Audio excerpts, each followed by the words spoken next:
this is cool. I like this car. Feels good. Smells good. Sounds good. I love how people always describe cars like that. I don't know why, but we do that, and then let's present the payment to you, right? Yeah. Why don't we just go ahead and fill out this sheet, and then I'm going to excuse myself. I'm going to disappear into a room somewhere in the building, and you will have no idea where it exists. Yep. All right, and I'll be gone for about 7 to 10 minutes. You'll have no idea what the hell I'm actually doing, or who I'm talking to, or even what I'm talking about. Yep. More likely, I'm talking about you. And then I'm going to come back with a piece of paper with a bunch of scribbly numbers on it. Depending on your sales manager, it will be actually easy to read or not easy to read. I swear, I had some sales managers that worked for me that they must have been dyslexic. I mean, the quality of the penmanship was just, I'm like, you want me to pay what?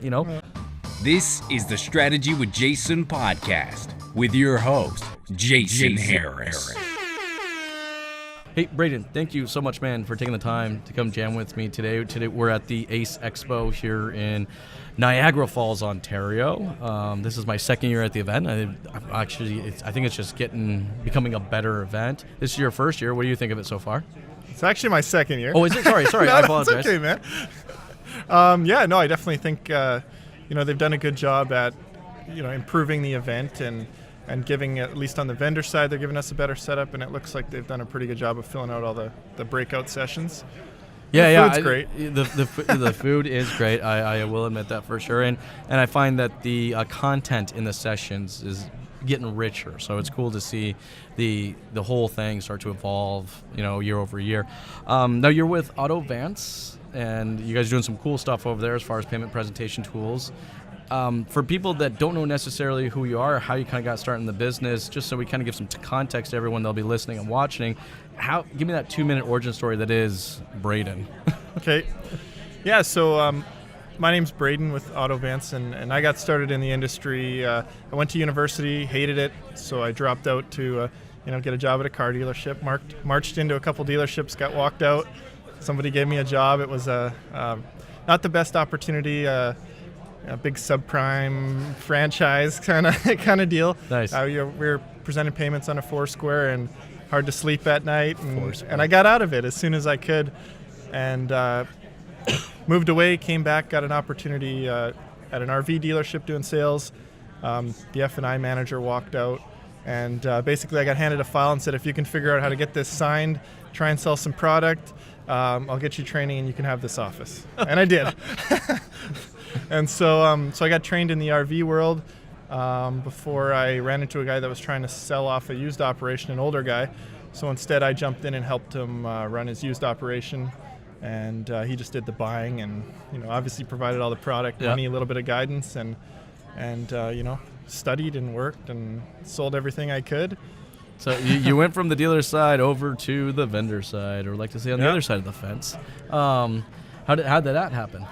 Yeah, so that happened as I tried to leave the dealership world, like everybody seems to do at some point in time, and it pulled me back in. I met a couple great guys local to me, looking for people with relevant experience, but also someone who could contribute to a smaller organization, and thought I was a great fit, and so I was all in as soon as I could. Yeah. That's awesome. So I wanted to grab you because we got talking a little bit off camera, and I really wanted to kind of continue that conversation. As we're just talking about the payment process. There are so many processes at the dealership, and specifically in the sales process, there's all these little micro events, and that payment presentation is such an incredibly important part of the sale, but it's most commonly the place that we bosh the entire thing, right? That's fair. So what is Autovance's kind of theology or methodology when it comes to presenting payment? Yeah, absolutely. So, a big, it actually originated in the import world, which, a little bit different than the domestics, but, the basis being we need options, right? And so we found a lot of the solutions on the market and a lot of the old school ways, whether it's a Foursquare, you name it. You can only get so many payments to paper with a Sharpie quick enough. So you're not spending hours in the office. And even beyond that is it takes so long to put together a lease payment. So basically what we're all about is providing as many options to the customer as we want. Now, we're not the first to do that. Some people have done it, but you kind of find that you print everything on a piece of paper and you turn it around and face it to the customer, and they say, can I get a translator in here? Yeah. No, it's true. I mean, there's so many different calculations, so many different numbers that go through, and I mean, let's talk about what it traditionally looks like for most dealerships. Yeah. Unfortunately, it's not the best. All right. I you come off of a test drive, customer's like, oh wow, this is cool. I like this car. Feels good. Smells good. Sounds good. I love how people always describe cars like that. I don't know why, but we do that, and then let's present the payment to you, right? Yeah. Why don't we just go ahead and fill out this sheet, and then I'm going to excuse myself. I'm going to disappear into a room somewhere in the building, and you will have no idea where it exists. Yeah. All right, and I'll be gone for about 7 to 10 minutes. You'll have no idea what the hell I'm actually doing, or who I'm talking to, or even what I'm talking about. Yeah. More likely, I'm talking about you, and then I'm going to come back with a piece of paper with a bunch of scribbly numbers on it. Depending on your sales manager, it will be actually easy to read or not easy to read. I swear, I had some sales managers that worked for me that they must have been dyslexic. I mean, the quality of the penmanship was just, I'm like, you want me to pay what? And then I bring it out there, and the salesperson is expected to sell a payment. I never understand that concept. Sell a payment. Yeah. It's like I have to sell the idea that this payment is somehow the best deal for me, right? Yeah. With very little explanation of how the hell I actually got to that payment in the first place. So tell me a little bit how your guys' product kind of changes that traditional model. Yeah, absolutely. So, I mean, typically when you jump into a piece of software to prepare payments for a customer, you're picking, is it a retail deal? Are they paying cash finance? Are they going to lease? Do they have money down? Do they not have money down? All great qualifying questions, but oftentimes the customer doesn't actually know what might be best for them. They've done their research and they have decided leasing sucks, but leasing doesn't necessarily suck now. Sometimes it's actually a great way to buy a car, Sure. but it did suck once upon a time. Of course. Right? So the way we kind of do it is, we're approaching it with multiple different down payments, at your fingertips, finance and lease payments with the ability to jump to different mileages whenever you want, and then when it comes to presenting, you can present everything, you can present nothing, you can present anywhere in between, right? So, perhaps your customers don't necessarily know, so instead of trapping them into, okay, so Mr. Customer, do you want to finance or lease, or are you paying cash today? The conversation kind of becomes, okay, now that we've found the right vehicle and you're happy with our dealership, it's my job to show you a couple ways you can purchase this vehicle. Sure. Right? It becomes more of, flipping the script, and you're now going to educate them. And, maybe if they didn't know about leasing and they see just how strong a 0% lease looks on whatever vehicle that month, maybe it's worth opening the conversation of why you might want to go that way. And I think the key word that you use there is educate. Yeah. Right? That's a fundamental shift from what current payment presentation is, right? Or, like you said, go sell the payment. I mean, I've literally heard sales managers go sell them this. Like the payment is some fictitious, like it's not the car that they're buying the payment. So go sell them on the payment, But no, what your guys' product really kind of allows the customer to do is, in full transparency, all right, make the choice to actually carve out exactly the way that they want to buy it. Yeah. So I'm going to assume, it would be fair to say that a fair amount of the people are using the product actually using it at the desk? At the sales desk. At the sales desk, in front of the customer. Not in front of the customer. Okay, well, that's bullshit. No, I look. A tool is only as good as how well someone utilizes it. So it's not your guys' tool, right? Someone can use the tool however the hell they want to use it, right? I think it's crazy that, think about just the psychology, or just even the body language, what happens when you're presenting a payment. It's like I sit on one side of the desk, you sit on another side of the desk, and instantaneously we're in this game of poker. It's like you have your cards, I got my cards, and we're just right away it's this negative thing, I looked at kind of what your guys' demo is over there, and I looked at what the UI was, and I could see that as being such an easy forward-facing tool, where it's just flip the screen around and do it collectively side by side with the customer, not across the table from the customer. Actually sit next to the customer and work together side by side, body language again, all right, towards an actual objective. Yeah. You think that's a good idea? I think so. I mean, you know, like you said, at the end of the day, software is only as good as, you know, whoever's using it. Yep. So we definitely have stores where they have, you know, the salesman starting that process and even completing it sometimes, right? Yep. But different degrees of it almost, right? So there's guys that want to keep the desk model and the tower model, you know, who are running back and forth for numbers, but they've cut their time down to 60 seconds. Sure. So when they You're get to saving the them desk, they're basically turning around and coming back. Yep. With the work. It's not that another 5 minutes I Yeah. disappear to the whole, you know, which is called the sales manager's office in this black abyss, and then come bouncing out with some magical payment again. So in a perfect world, you go get your manager and you have him come back with you, right? Well, no, I agree, right? Yeah. It's just like, I don't know. I'm just trying to wrap my head around that current process. And is that model really effective anymore? I mean, to have this wall between the customer and the sales manager's office, like somehow something magical happens in the sales manager's office that, you know, the customer cannot see. Like I swear maybe that's where we keep the unicorn spot in our dealership is in there, and we can't let anybody see them, right? Yeah. I don't know. I mean, I think we should really kind of open it up, right? I mean, there's a lot of different approaches to the payment presentation. Yeah. And I don't think there's any one particular one that's right or wrong. Yeah. I personally have very strong feelings as far as the one I would do. You know, and I think there's one mixed piece, I think. Not that it's an argument, but if you wanted to, you know, go as to why we use that model, which we could absolutely use at the desk.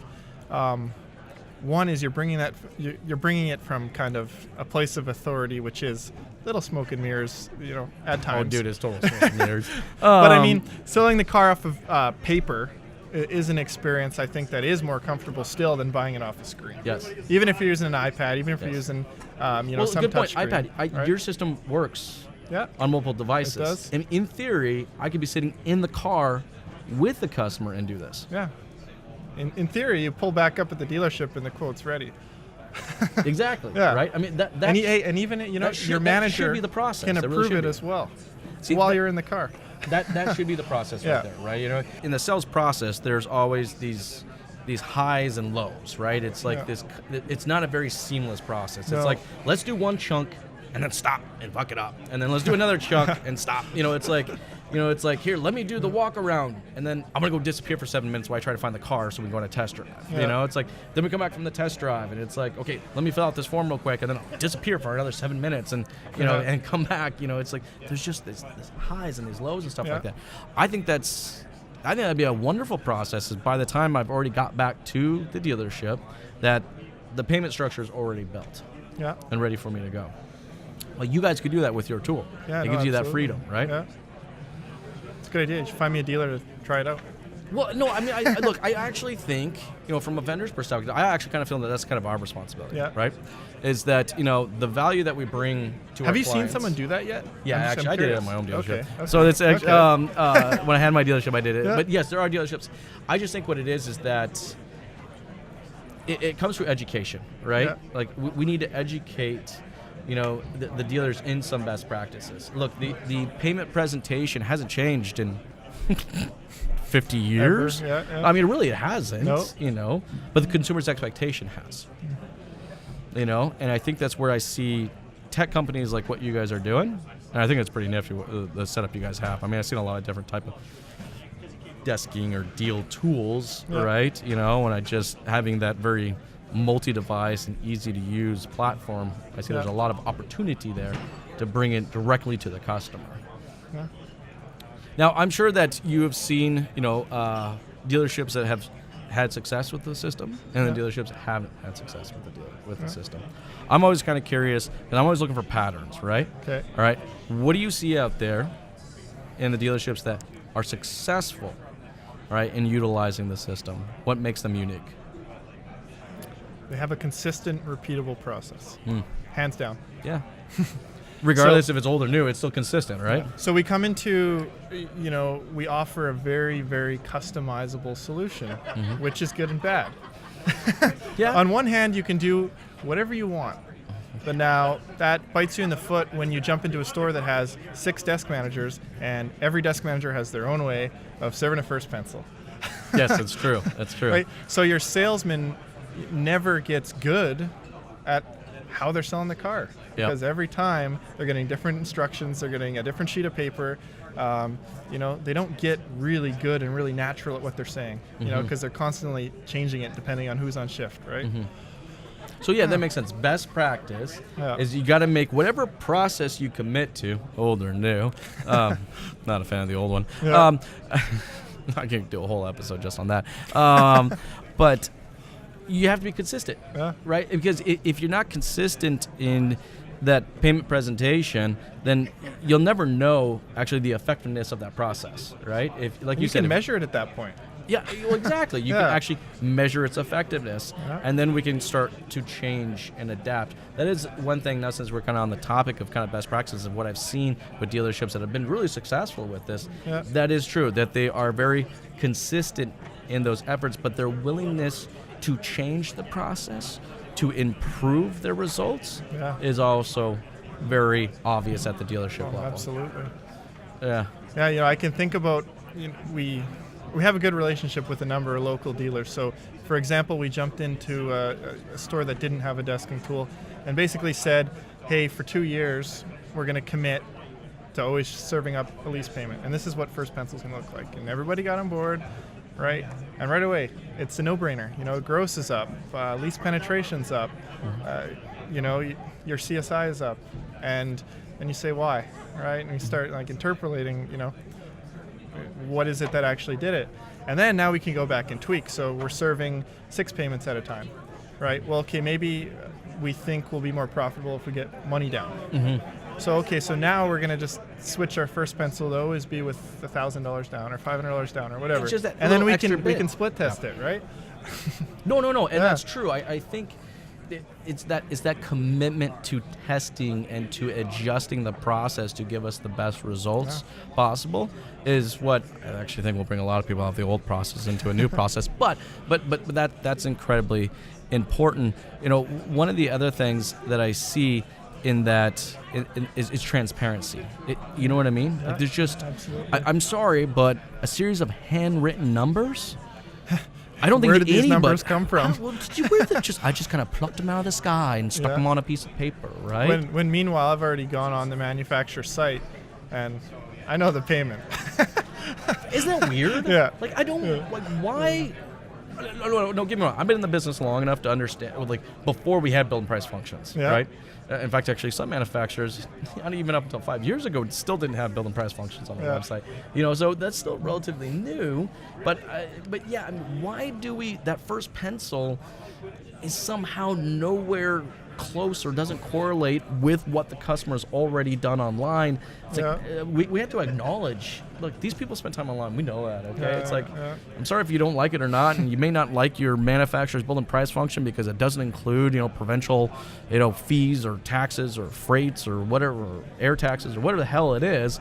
But the bottom line is that they have already gone and done that. So I think that's actually a good, another really good best practice is acknowledge it. So at least bring it up, This is probably what you saw online, all right? Let's identify what was not included online. I mean, anything you can do to take the stress and the tension out of the transaction is like, hey, I know you've done your research, right?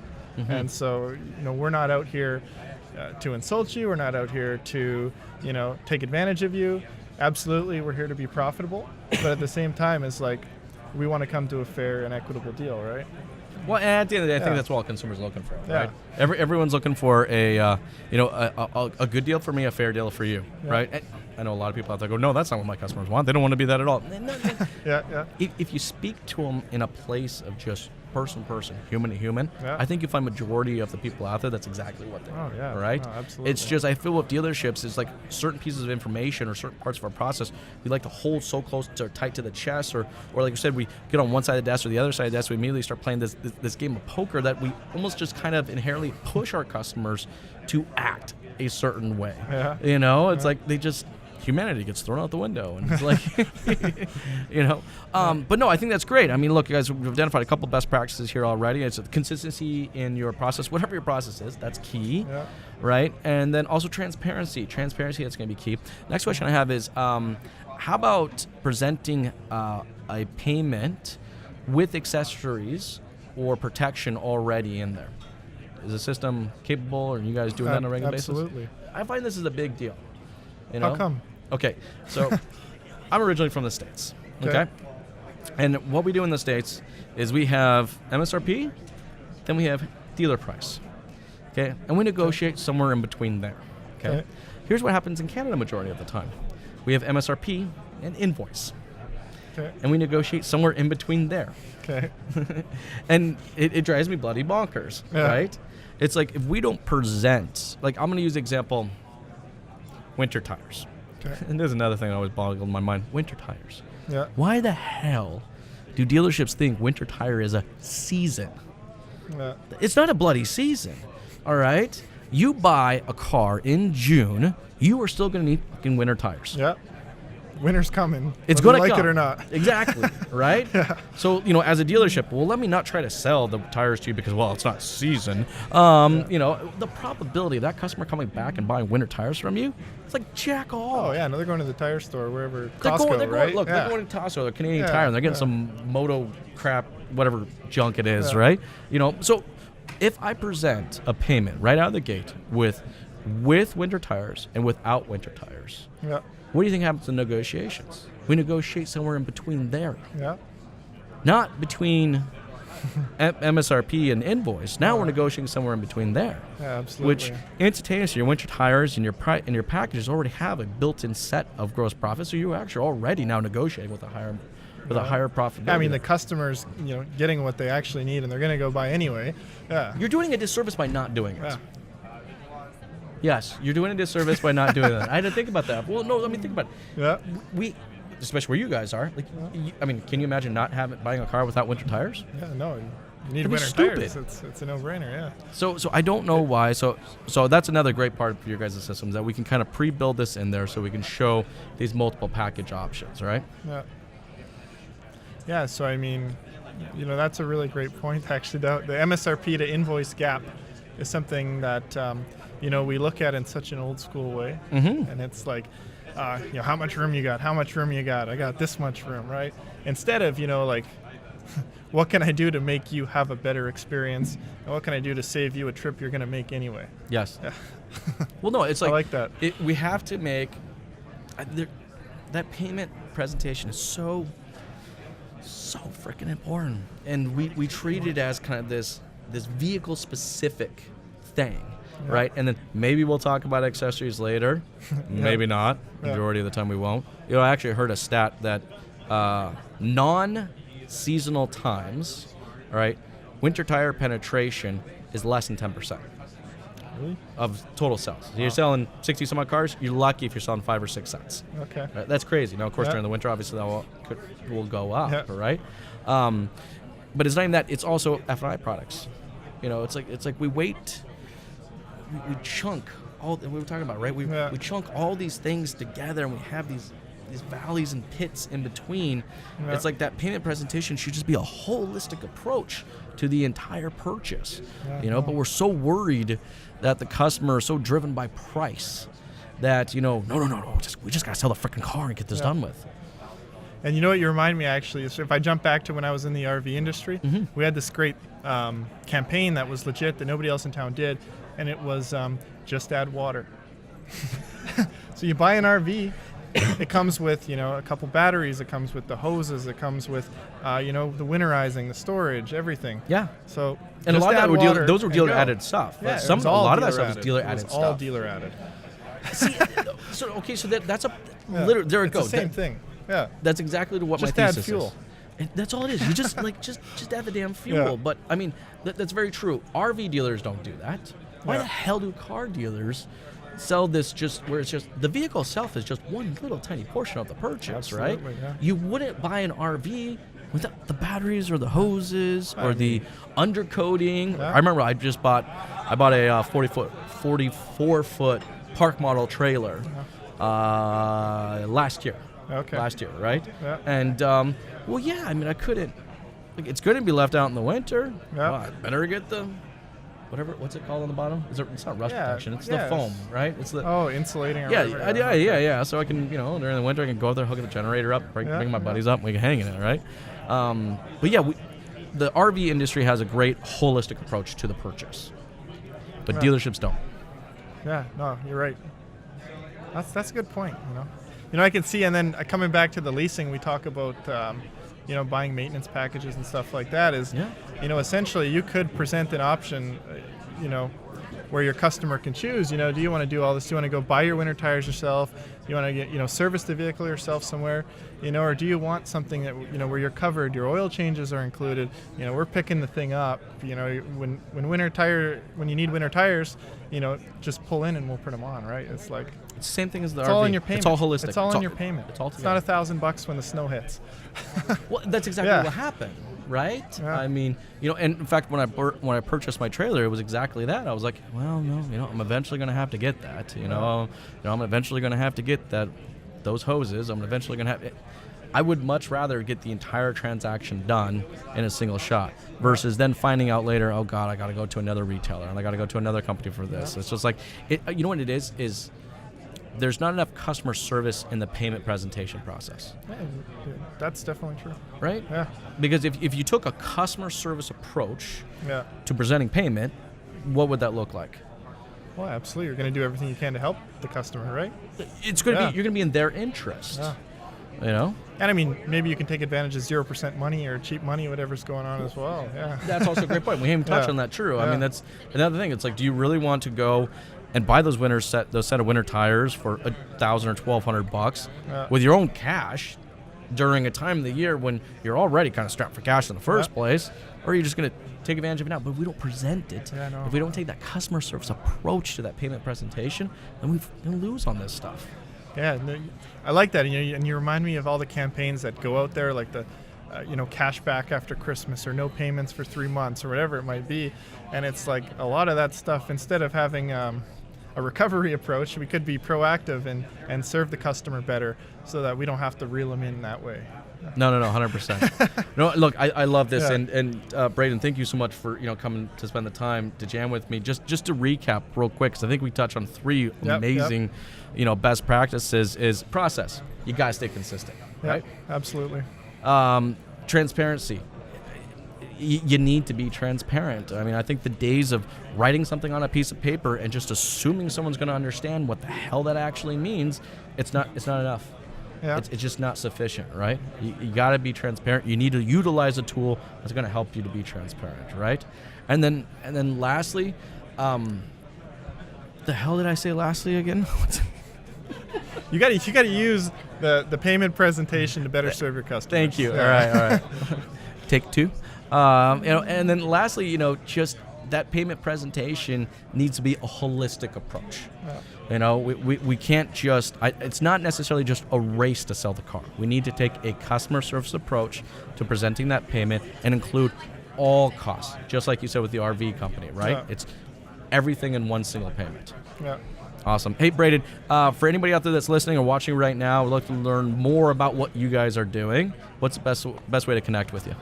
Easiest way, jump into Google, Autovance or Autovance.com. Awesome. Hey, Brayden, man, thanks so much for taking your time to jam with me. Really had a great time. Yeah, thanks, Jason.